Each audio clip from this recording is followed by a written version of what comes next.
የትምህርት መሳሪያዎች ማምረቻና ማካፊያ ድርጅት የሚለው ሐረግ በምህጻረ ቃል ሲጻፍ እንዴት ነው?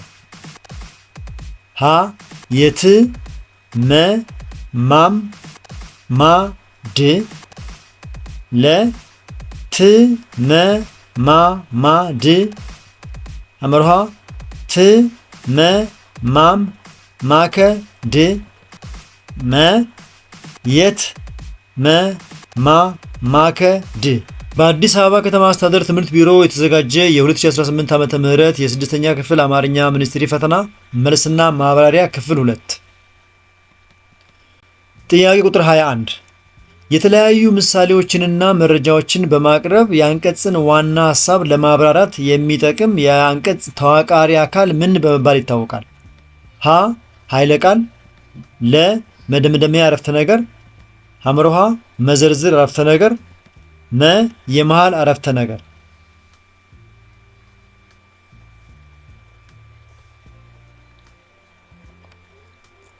የተለያዩ ምሳሌዎችንና መረጃዎችን በማቅረብ የአንቀጽን ዋና ሐሳብ ለማብራራት የሚጠቅም የአንቀጽ ተዋቃሪ አካል መዘርዝር አረፍተ ነገር ይባላል።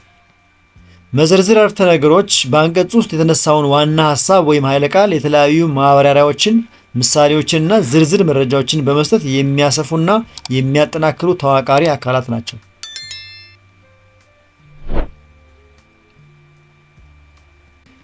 ጥያቄ ቁጥር 22 60 ዓመት የሞላው ኮሰስ ጎበጥ ያለ ቁመና ያለው ራሰ በራ ሰው በሐሳባችሁ ለማየት ሞክሩ። ፊቱ በማዲያት የከሰለ በከፊል በረገፉ ሽፋሽፍቶች ስር የሚጉረጠረጡ ድፍርስ አይኖች ያሉት ሰው በአይነ ህሊናችሁ ወዩ። እኔን እንዳያችሁኝ ቁጠሩት። ከዚህ በላይ ያነበባችሁት ጽሑፍ በምን አይነት የአንቀጽ ማሳፊያ ስልት የቀረበ ነው? ሀ በገላጭ፣ ለ በተራኪ፣ ሐመርሃ በማወዳደር፣ መ በማነጻጸር።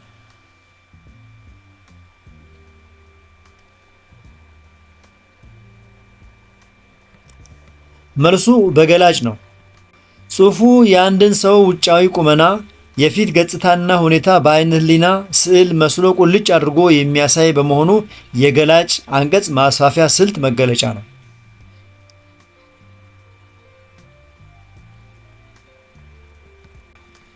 23ኛ አንድ ታሪክ፣ ድርጊት፣ ሁኔታ መቼ እንደተከናወነ ለማመልከት ጉዳዩን በጊዜ ቅደም ተከተል ውስጥ አደራጅቶ የሚያሳይ የአንቀጽ ማስፋፊያ ስልት ምን በመባል ይታወቃል?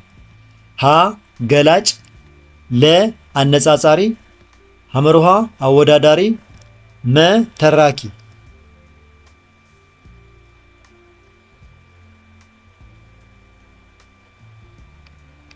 መልሱ ተራኪ ነው።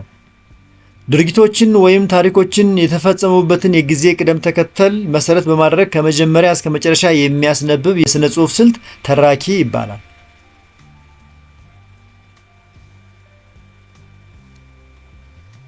24ኛ ከሚከተሉት አረፍተ ነገሮች መካከል ትክክለኛው የሥርዓተ ነጥብ አጠቃቀም የሚታይበት የትኛው ነው?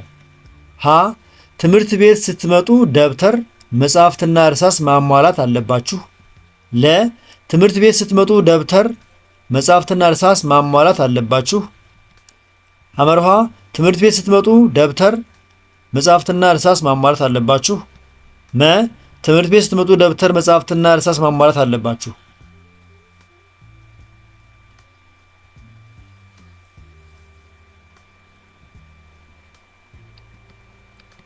መልሱ ትምህርት ቤት ስትመጡ ደብተር፣ መጽሐፍትና እርሳስ ማሟላት አለባችሁ የሚለው ሲሆን ተመሳሳይ የሆኑ ነገሮችን ወይም ስሞች ተራ በተራ ተዘርዝረው ሲቀመጡ በመካከላቸው ነጠላ ሰረዝ መግባት ስላለበት በደብተር እና መጽሐፍት መካከል ነጠላ ሰረዝ የተጠቀመው አማራጭ ሀሌታ ውሃ ትክክለኛው መልስ እሱ ነው ማለት ነው።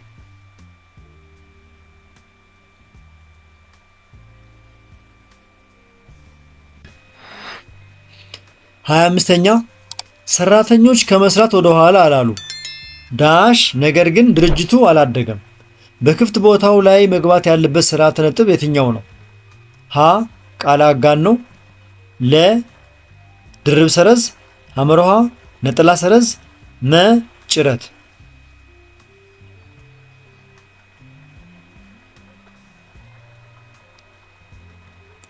መልሱ ድርብ ሰረዝ ነው።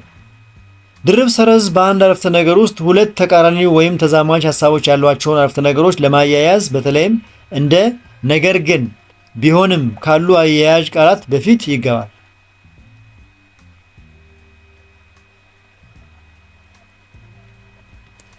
ጥያቄ ቁጥር 26 ከሚከተሉት መካከል ቢ ጋር የመንደፍ ጠቀሜታ የሆነው የቱ ነው? ሀ በጽሑፍ ውስጥ መካተት ያለባቸውን ሀሳቦች እንድንዘነጋ ያደርጋል። ለ ከጽሑፉ ርዕሰ ጉዳይ ውጪ የሆኑ ሀሳቦችን ለማካተት ያስችላል። ሐመርሃ ሀሳቦችን በተገቢው ቅደም ተከተል ለማቅረብ መ የጽሑፉን ዋናና ዝርዝር ሀሳቦች እንዳንለይ ያደርጋል።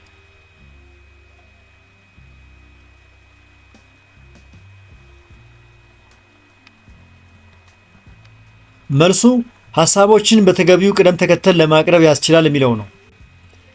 ቢ ጋር የመንደፍ ዋና ጠቀሜታ የምንጽፈውን ጽሑፍ ከመጀመራችን በፊት ዋናና ዝርዝር ሀሳቦችን በስርዓት እና በተገቢው ከአመንኪያዊ ቅደም ተከተል አንጻር ለማደራጀት ማስቻሉ ነው።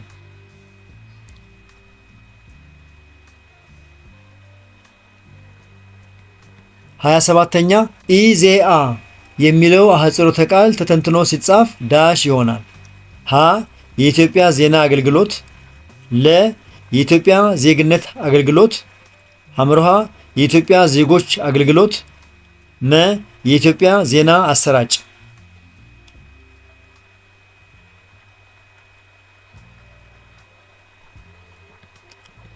መልሱ የኢትዮጵያ ዜና አገልግሎት የሚለው ነው። ኢዜአ የሀገሪቱን ብሔራዊ የዜና ተቋም የሚወክል ሲሆን ሙሉ ትንታኔው የኢትዮጵያ ዜና አገልግሎት ማለት ነው።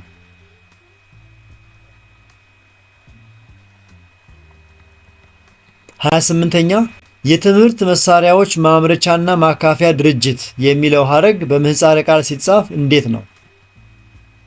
ሀ የት መ ማም ማ ድ ለ ት መ ማ ማ ድ አመርሃ ት መ ማም ማከ ድ መ የት መ ማ ማከ ድ።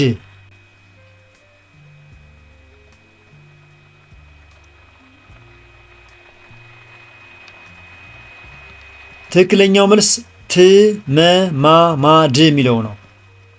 ምህጻረ ቃል ሲመሰረት የእያንዳንዱ ዋና ቃል የመጀመሪያ ፊደላት ተወስደው በአራት ነጥብ ወይም በአንድ ነጥብ ይለያያሉ። በዚህ መሰረት የትምህርት ት፣ መሳሪያዎች መ፣ ማምረቻ ማ፣ ማካፈያ ማ፣ ድርጅት ድ በመሆን ት መ ማ ማ ድ ተብሎ ባጭሩ ይጻፋል።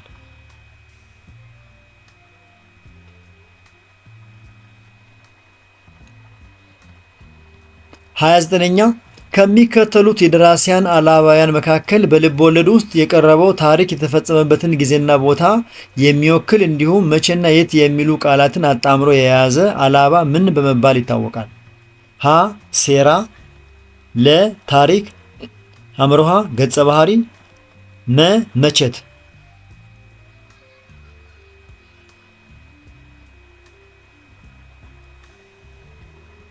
መልሱ መቼት ነው። በልብ ወለድ ስነ ጽሑፍ ውስጥ ታሪኩ የተከናወነበትን አካባቢ ወይም ቦታ እና የተፈጸመበትን ዘመን ወይም ጊዜ የሚያመለክተው አላባ መቼት ወይም መቼና የት ይባላል።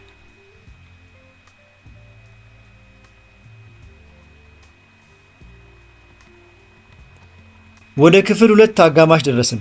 የተከበራችሁ የዚህ ቻናል ተከታታዮች እስካሁን በቀረቡ ጥያቄዎች መልስና ማብራሪያዎች ላይ አስተያየት፣ ጥቆማ፣ ጥያቄ ካላችሁ አስተያየት መስጫው አስቀምጡ። ከተመቻችሁ አሁኑ ላይክ አድርጉ። ሌሎቹ እንዲያገኙ ከፈለጋችሁ ሼር አድርጉላቸው። በዚህ ቻናል ላይ የተለያዩ የስድስተኛ ክፍል የሚኒስትሪና የሞዴል ጥያቄዎች በብዛት ስለሚገኙ እነሱን በቀላሉ ለማግኘት ቻናሉን አሁኑ ሳብስክራይብ አድርጉ። እየፈጠንኩ ወይም የዘገየው ከሆነ ቪዲዮን ያስቆማችሁ ተከተሉ። እንቀጥል። ጥያቄ ቁጥር 30 በልብ ወለድ ዓለም ስጋ ለብሰው ባህሪ ተጎናጽፈው መኖሪያ ተዘጋጅቶላቸው የሚንቀሳቀሱ እንደ እውኑ ዓለም ሰዎች የሚኖሩና የሚሞቱ ሰዎች ምን በመባል ይጠራሉ? ሀ ታሪክ፣ ለ ትልም፣ ሐመርሃ ገጸ ባህሪ፣ መ መቼት።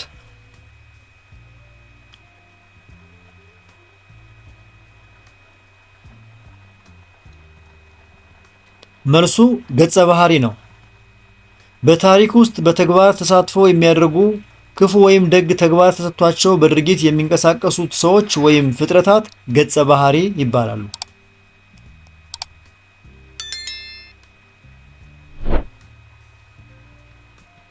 31ኛ ከሚከተሉት መካከል ትክክለኛውን የአማርኛ ቋንቋ የአበዛዝ ስርዓት ተከትሎ ብዙ ቁጥር የሆነው ቃል የትኛው ነው?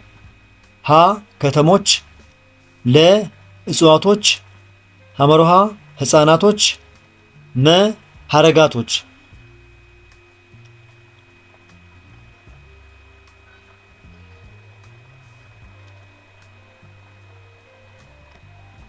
መልሱ ከተሞች የሚለው ነው።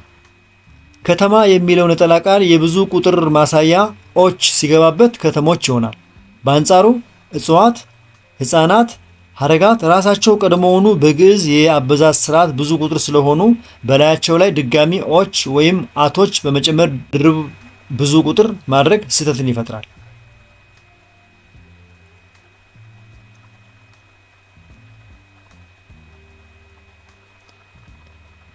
32ኛ ወንድሞችሽ በሚለው ቃል ውስጥ ብዙ ቁጥር አመልካች ምዕላዱ የትኛው ነው? ሀ ም ለ ኦችሽ ሐመሮሃ ሽ መ ኦች።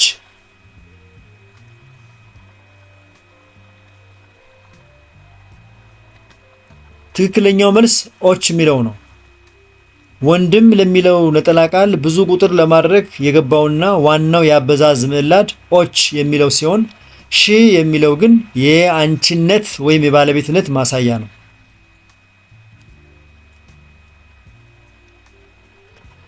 በጣም ጥሩ። ወደሚቀጥለው ጥያቄ ስንድ ጥያቄ ቁጥር 33 እንዲህ ይላል። ማንበብ ሙሉ ሰው ያደርጋል በሚለው አረፍተ ነገር ውስጥ ግሱ የትኛው ነው? ሀ ሙሉ፣ ለ ማንበብ፣ ሐመሮሃ ያደርጋል፣ መ ሰው።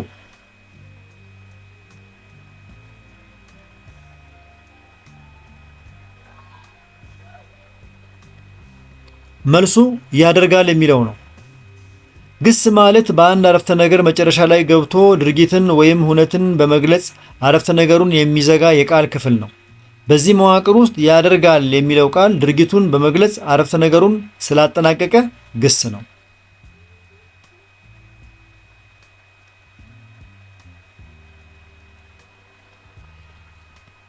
34ኛ ጽጌሬዳ ዛሬ ትምህርት ቤት አልመጣችም። በዚህ አረፍተ ነገር ውስጥ የተጽኦ ስም የሆነው የትኛው ነው? ሀ ዛሬ፣ ለ ጽጌሬዳ፣ ሐመሮሃ አልመጣችም፣ መ ትምህርት።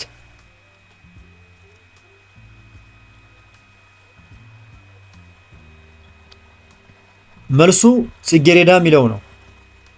የተጽኦ ስም ለአንድ የተወሰነ ሰው ቦታ ወይም ቁስ ብቻ ተለይቶ የሚሰጥ መጠሪያ ስም ነው። እዚህ ጋር ጽጌሬዳ የአንድን ሴት ልጅ ለይቶ የጠቀሰ የተጽኦ ስም ነው።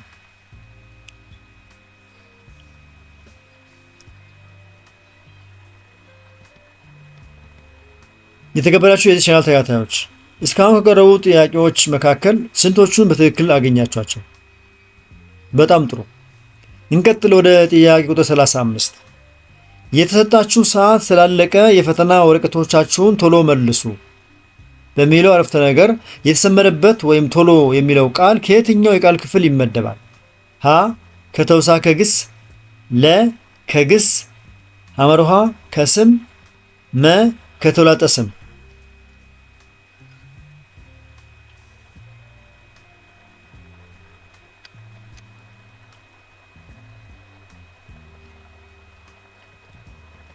መልሱ ከተውሳከ ግስ ነው። ተውሳከ ግስ ማለት የግሱን አፈጻጸም ሁኔታ፣ ጊዜ፣ ቦታ ወይም መጠን የሚገልጽ የቃል ክፍል ነው። ቶሎ የሚለው ቃል መልሱ የሚለውን ግስ በምን ያህል ፍጥነት መመለስ እንዳለበት ስለሚያሳይ ከተውሳከ ግስ ይመደባል።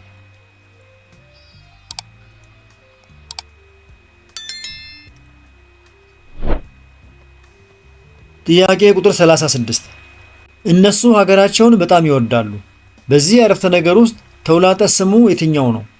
ሀ ሀገራቸውን፣ ለ በጣም፣ ሐመሮሃ ይወዳሉ፣ መ እነሱ።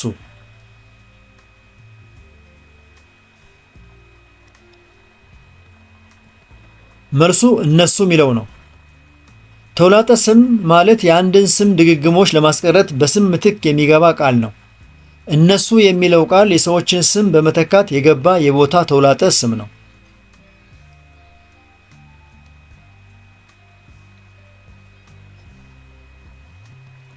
37ኛ ያቺ ጠይም ረዥም ልጅ አሁን ወደ ገበያ ሄደች።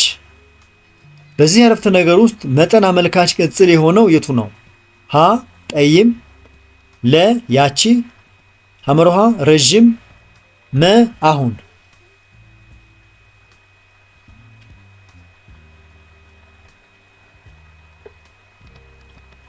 መልሱ ረዥም የሚለው ነው። መጠን አመልካች ቅጽል የአንድን ስም ርዝመት፣ ስፋት፣ ቁመት ወይም መጠን የሚገልጽ ነው። ረዥም የሚለው ቃል የልጅቷን የቁመት መጠን ስለሚገልጽ መጠን አመልካች ቅጽል ነው።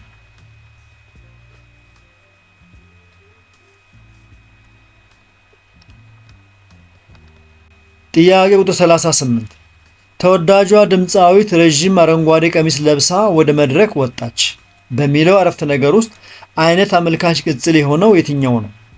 ሀ ረዥም፣ ለ ድምፃዊት፣ ሐመርሃ ቀሚስ፣ መ አረንጓዴ።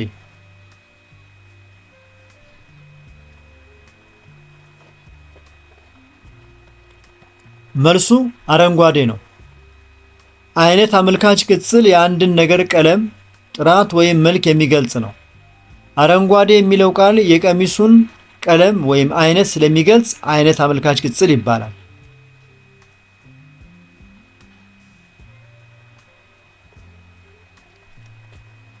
ወደ ጥያቄያችን ማገባደጃ የደረስን ነው።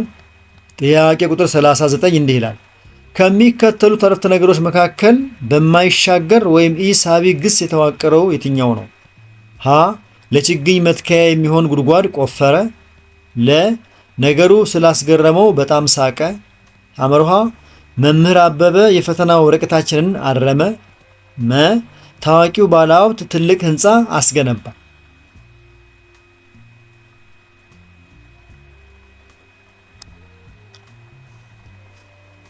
ትክክለኛው መልስ ነገሩ ስላስገረመው በጣም ሳቀ የሚለው ነው።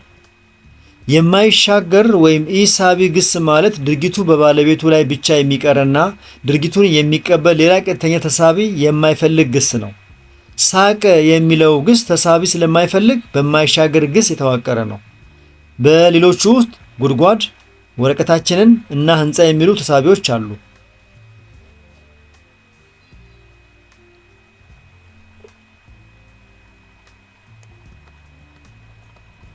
የ2018 ዓመተ ምህረት የአዲስ አበባ ከተማ አስተዳደር ያዘጋጀው የስድስተኛ ክፍል አማርኛ ሚኒስትሪ ፈተና የመጨረሻው ጥያቄ ቁጥር 40 እንዲህ ይላል።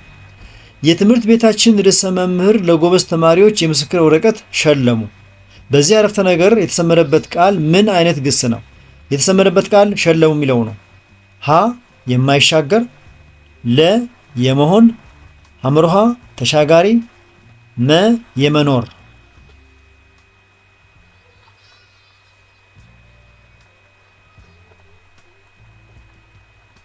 መልሱ ተሻጋሪ ነው። ተሻጋሪ ግስ ማለት ድርጊቱ ከባለቤቱ አልፎ ወደ ተሳቢ የሚሻገር ግስ ነው። ሸለሙ የሚለው ድርጊት የተሻገረው የምስክር ወረቀት ለሚለው ተሳቢ ቃል ስለሆነ ግሱ ተሻጋሪ ግስ ይባላል።